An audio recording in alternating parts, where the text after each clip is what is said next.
Magandang araw po sa inyong lahat. Ako po si Father Jade Licuanan, ang Kura Paroko ng Basilica Minor at Pambansang Dambana ni Jesus Nazareno. Sa matagal na panahon, marami na tayong kwento ng himalang naririnig sa mga deboto ng mahal na poong Jesus Nazareno. Ang mga kwentong ito, bagamat na ipapasa ay nananatiling kwento lamang. Ngayon, sa kauna-unahang pagkakataon, bibigyan natin ng mukha ang kwento ng himala ng poong Jesus Nazareno. Mula mismo sa mga nakaranas nito. Panoorin po natin ito.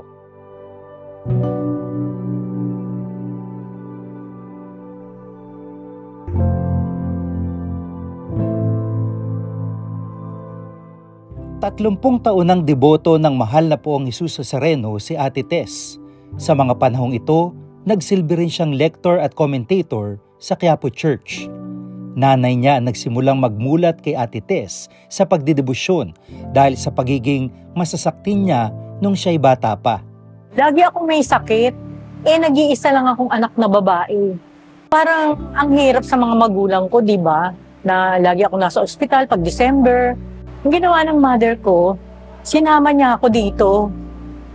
9 consecutive Fridays. Nilalakad niya ako ng paluhod diyan sa Nazareno. Mula sa umpisa, mula dun sa pintuan na yun, natatandaan ko talaga, lumalakad siya ng paluhod. Sumasama ako, hawak-hawak niya ako. Siguro mga 13, high school na ako.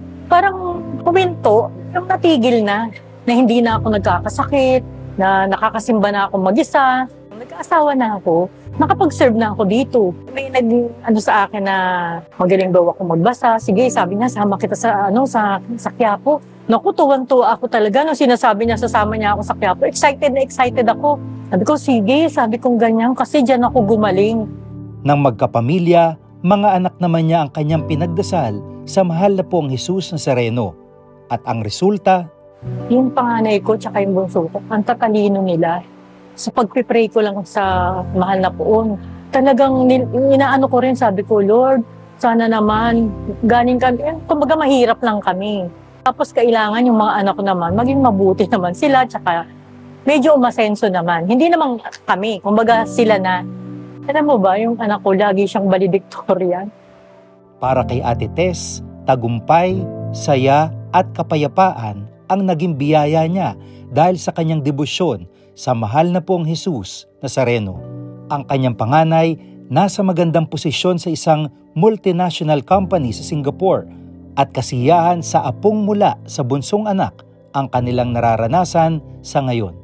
Napakalaking biyaya talaga ang bigay sa akin ng mahal na poong Nazareno.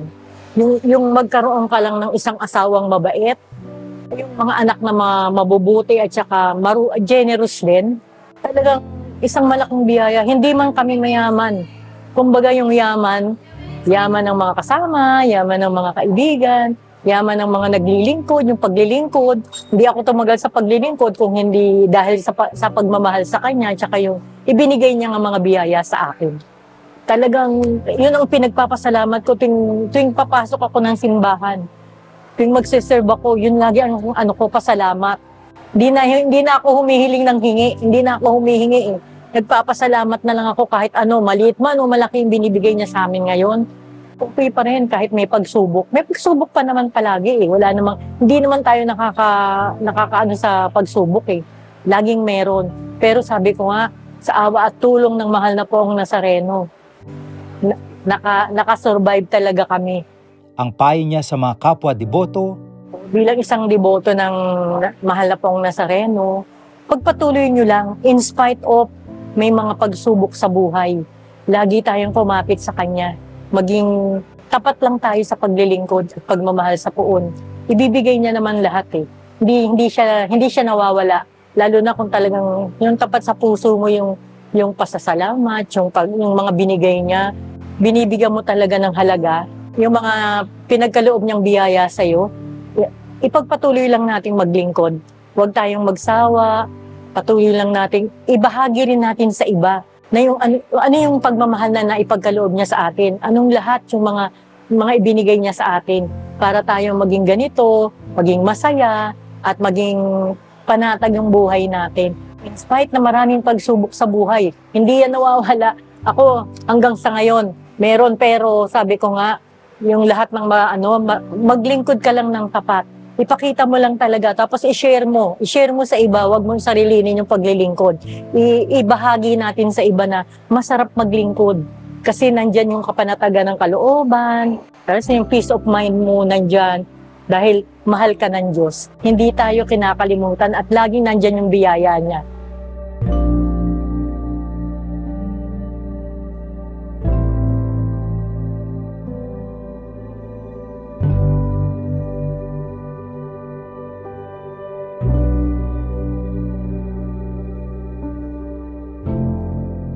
Sinabi ni Jesus Nazareno sa Mateo 20:28, "Ako ay nagpunta hindi upang paglingkuran, kundi maglingkod. Ako'y sinugo upang ialay ang aking buhay para sa katubusan ng lahat." At ipinakita ito ni Tess bilang isang deboto. Mula pa nung siya'y bata, siya'y inalay na sa Poong Nazareno at dahil doon siya'y gumaling. At hanggang sa kanyang paglaki, naging maayos ang kanyang buhay. Ngunit ito'y sinuklian niya ng paglingkod. Lalo na sa simbahan, paglingkod sa Poong Nazareno. Sapagkat yan ang landas ni Jesus Nazareno, ang maglingkod. Ang tunay na deboto, naglilingkod din. Hindi lang siya humihingi ng mga kahilingan sa Panginoon.